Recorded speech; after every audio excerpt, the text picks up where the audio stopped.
Hey guys, welcome to my YouTube channel. It is the Traveling Teacher with ya. It's your boy Kyle. It has been a long 8 months. This video is long overdue, part 2 and final, and then we about to be consistent on this channel, alright? But I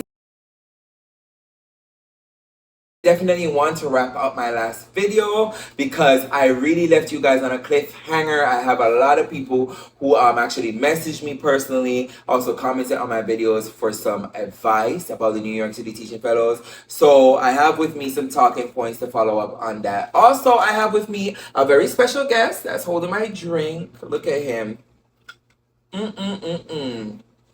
Mr. Boise. I got my laptop with some additional talking points. And I also got Miss Kylie right here, my beautiful tropical plant. Look at her. She's giving sun. She's giving beauty. I actually got her for my job at Tropical Smoothie.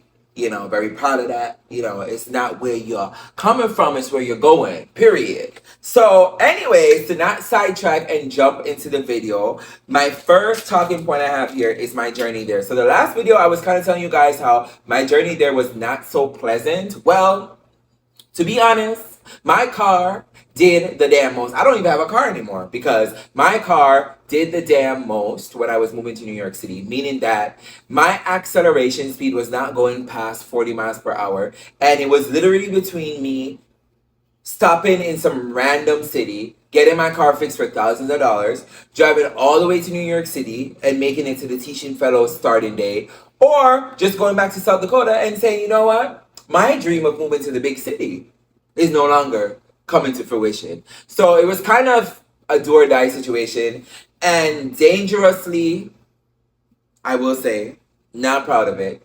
I drove on the highway for the most part to get here. It was a nightmare. When I say it was a nightmare, my car was not accelerating. Like, I was going up hills like 20 miles per hour. I was going down hills about 80 miles per hour. My dog was in the seat, Coco. She was looking at me like I was crazy. I was looking at her like I was scared. But, we had to make it to the Big Apple. And so we did. We made it to New York City. And I was here for a week. I got to know the city. It was great. I was like, I'm gonna live in New York City. I went to Pride. It was my first Pride ever. It was giving gay. It was giving fun. I was going out. I was getting to know people. But then, after that week, reality snapped in. Guess what I had to do? I had to start the New York City Teaching Fellows training, which was, honestly speaking, if I'm gonna be truthful on here, it was a nightmare. Disorganized, unfair. Okay? There was a lot of tactics that used to fearmonger people. I'm just gonna be honest. That's my experience in the fellows. Maybe somebody else had a different experience. Maybe I'm just weak. But all I'm saying is that if you are young, bright-eyed, thinking the New York City Fellows is going to be something that you'll be able to change kids' lives and, live freely and have like a free teacher schedule, think again. You will change lives of kids. But for how long will you commit to that? Because they're going to stress you out or they're going to kick you out. All right, so let's jump into that part of it. So I was assigned I believe it's called, I can't remember, it's like a building, like a unit, somewhere that I was going to do my field work for, I believe it was 6 weeks last summer in 2022. And I was assigned to Harlem. So, of course, I'm new to New York City. I lived in small town South Dakota. That was definitely something great, something interesting working in Harlem. The culture was there, it was vibrant, it was apparent. I loved every moment of it. But of course, my main focus and goal was to finish the New York City Teaching Fellows, to get through the training, to make it through the program so that I would become a life-changing teacher for the rest of my life. That was my goal, right? So after starting training, I realized that everything here was going to be cutthroat, meaning that the directors were not going to be by your side. There was going to be people who were rightful overachievers, and there were always going to be people for me who was going to be the average in the middle, trying to pass what I need to pass to make it to the end. And there was also going to be people who give up, people who, didn't make it to the end, people who quit after 2 days. I'm being real with you guys. So basically, the Teaching Fellows is basically a mini basic training situation. I'm just kidding, y'all. I'm not equating, but I'm telling you, mentally, it's a mind fuck. Just let's just say that. It was one of the most challenging thing I ever been through as an adult in order to get a job. Um, Lesson planning, homework. We had to be in-service training for hours. After that, you had to meet with your schools, your college for classes. It was non-stop work.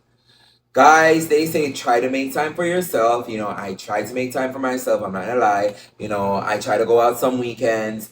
I tried to meet new people. I was dating a guy for a bit. That didn't work out. But in the end, I have some surprise and some good news for you guys. So keep watching this video. It's gonna be a surprise about my personal life. So wink, wink. So keep watching this video. But I was trying to socialize as much as I could, but I never had time. With that being said, I made it through the teaching fellowship. However, there were days when I cried. There were times when, first of all, you get observed in the teaching fellows, I believe 3 or 4 times throughout your entire time there. So every week that you're there, you have a observation. Now, observations for most people, they're nerve-wracking. You try not to be nervous, but they're very real because at the end of the day, you are trying to impress one person and one person only. So their take on what you did is their take. And they will tell their supervisor that you were not good enough. And so you can't be in the program anymore. So you definitely have to come prepared. I stumbled, I fumbled. Basically, I believe it was you had ineffective, developing, and effective as your ratings in the teaching fellows. Now, I'm not going to go into too much details because I don't know if there's any type of liabilities. But what I will say is that on those ratings, if you are rated ineffective, you will be put on a teacher improvement plan in the program.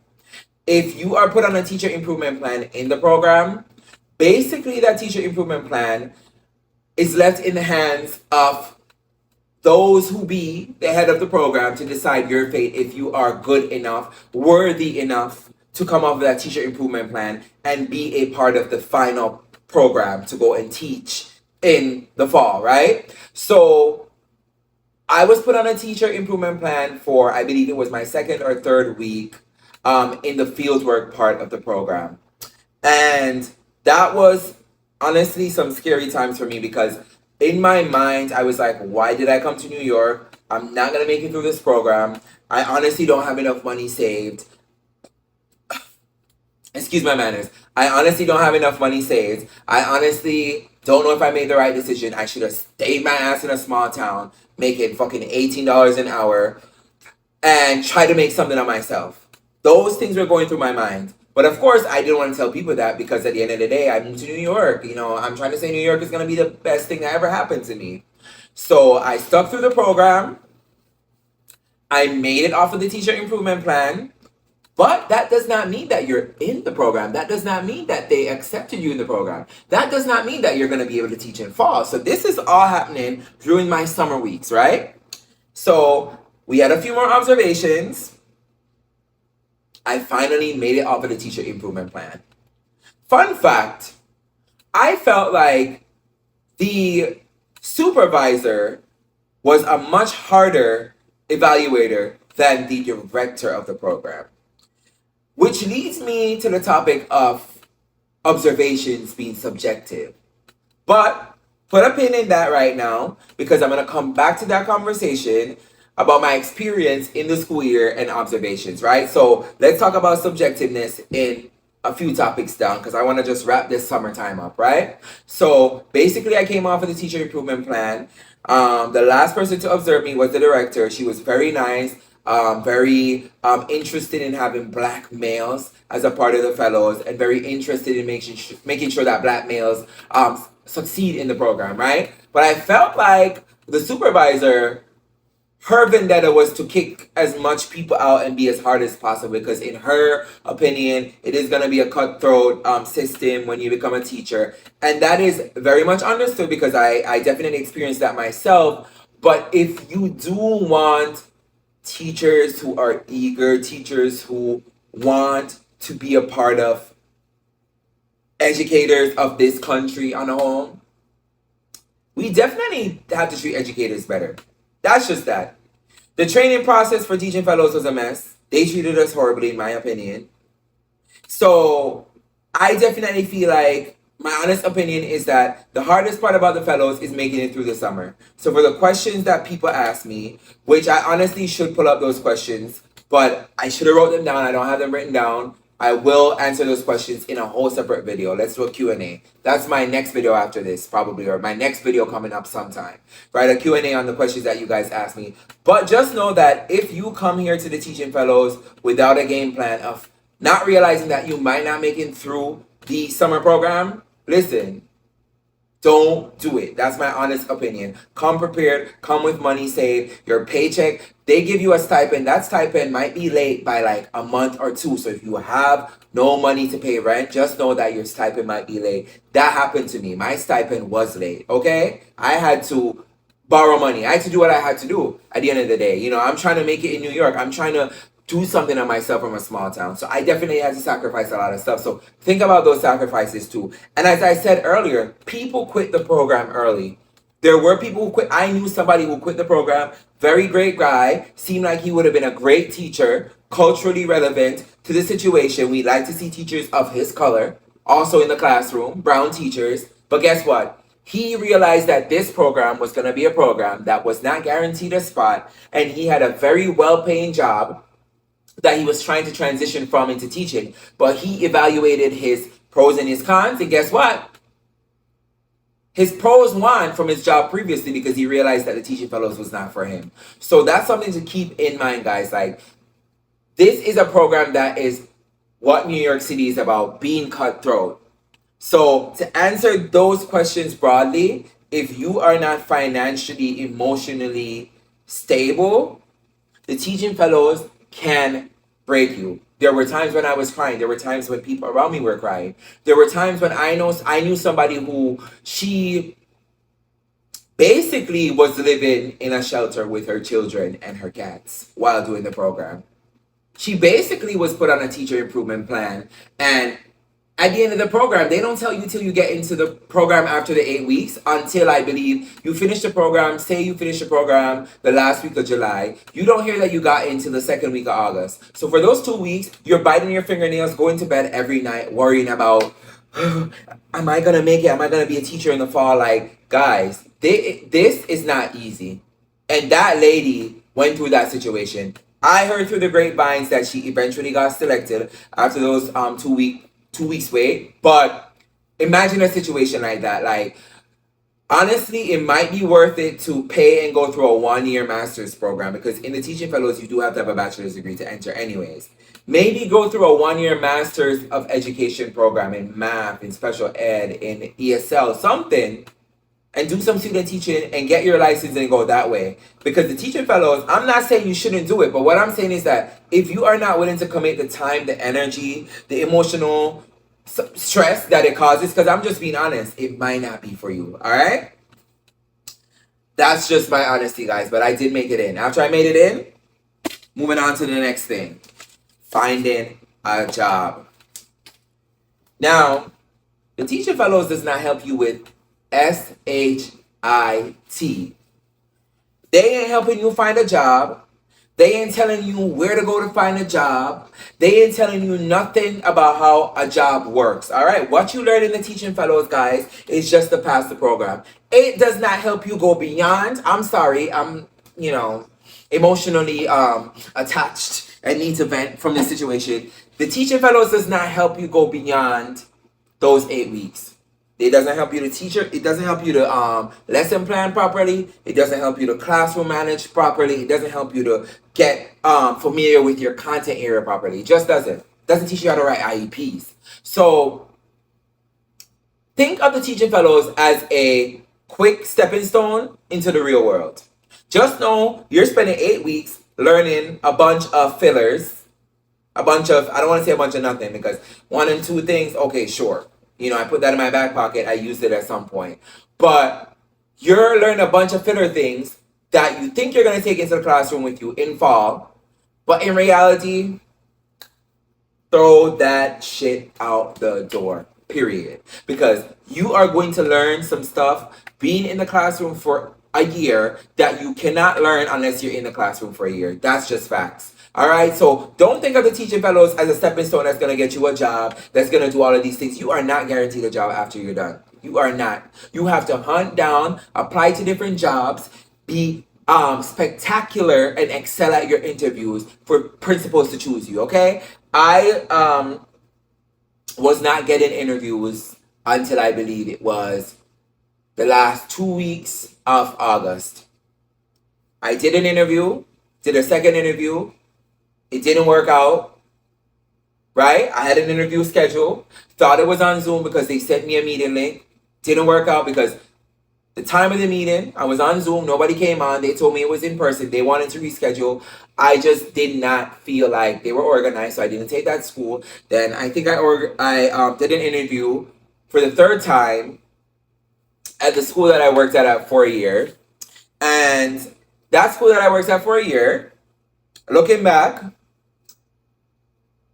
it definitely taught me to be more prepared for interviews. It definitely taught me to be more aware of different type of schools, right? Different type of behavioral problems, type of schools that you're applying to, principals that you're working with.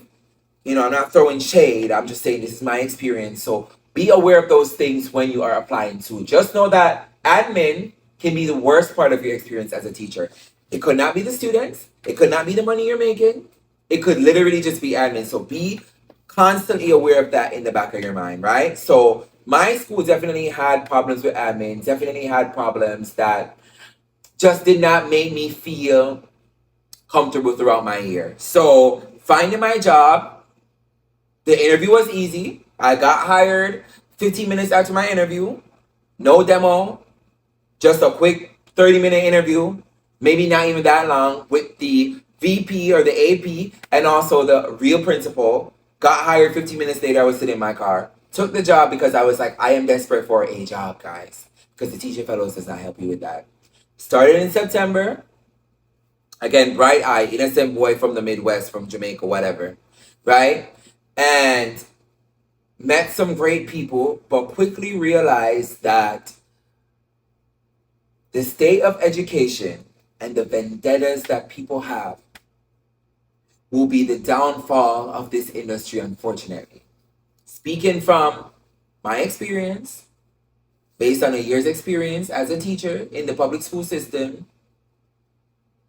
a mess, okay? So, first and foremost, my co-teacher, you know, I appreciate that she has taught me how to be a great lesson planner, on my toes.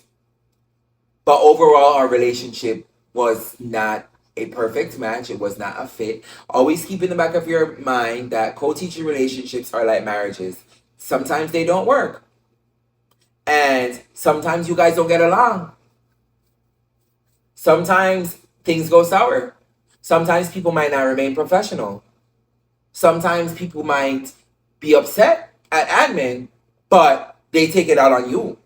So you have to realize that the relationships that you're building throughout the school year is going to determine your experience. All right? So for me, I realized that my relationship with my co-teacher was affecting me as a person, mentally, emotionally. And so I decided that I had to step away from that. So my school year, jump into it. My school year, my students were students. I will say that my school definitely needs, or my school that I was working at the time, definitely needs to think about disciplinary strategies that can definitely make the school more uniformed, more together, more safe, right? Safety is important. But overall, though, my school was also very, like, chill in certain ways, like laid back, like how I am right now, right? But sometimes was not for the betterment of the staff, nor for the betterment of the students, right? I'm not dragging nobody, I'm just saying. So with that being said, you definitely have to think about, am I in this for the money? Am I in this for the students? Am I in this for the community that I'm working in? Or am I in this because I love all of those things? Or I hate all of these things and I want to let it go? So these are things coming into teaching that you do have to think, and going into the teaching fellows that you have to think about. So throughout the school years, new teachers have about 4 observations.